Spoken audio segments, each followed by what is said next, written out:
नमस्कार मित्रांनो, मी मनोज काजरेकर.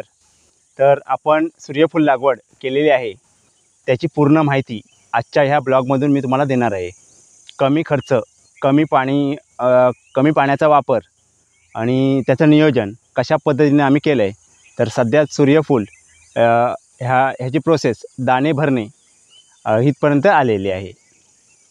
तर पुढील माहिती तुम्हाला देतो आहे. सूर्यफूल लागवडीची आता दाणे भरणे ही प्रोसेस सुरू आहे. सर्व प्लॉटला आता सूर्यफूल व्यवस्थितपणे दाणे भरणे ही प्रोसेस सुरू आहे. तर हा पुढील प्लॉट होता तो तिथे जरा बी लावणे हे थोडं लेट झालं. एक 8 ते 10 दिवसाचा फरक आहे त्यामध्ये.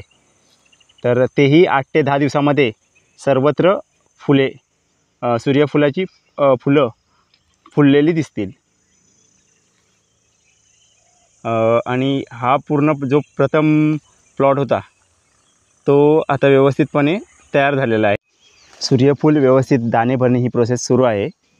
तर ती प्रोसेस पूर्ण झाल्यानंतर आपण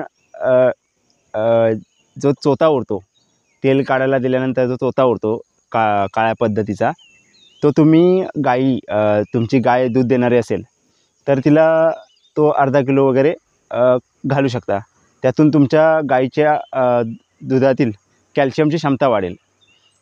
कॅल्शियमची क्षमता वाढल्याने काय होईल की तुमचा डेअरीला फॅट हा चांगल्या पद्धतीचा लागेल.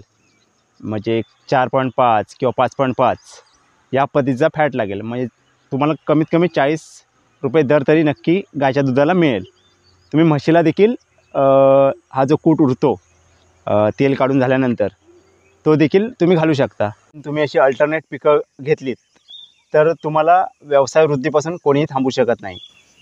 तर हे कोकणातील जो आमचा व्यवसाय वृद्धीचा जो हे आहे संकल्प आणि कोकणात रोजगार निर्मिती संकल्प, तर ह्या आमच्या यूट्यूब चॅनलला तुम्हाला आवडल्यास लाईक करा, शेअर करा आणि सबस्क्राईब करा. धन्यवाद.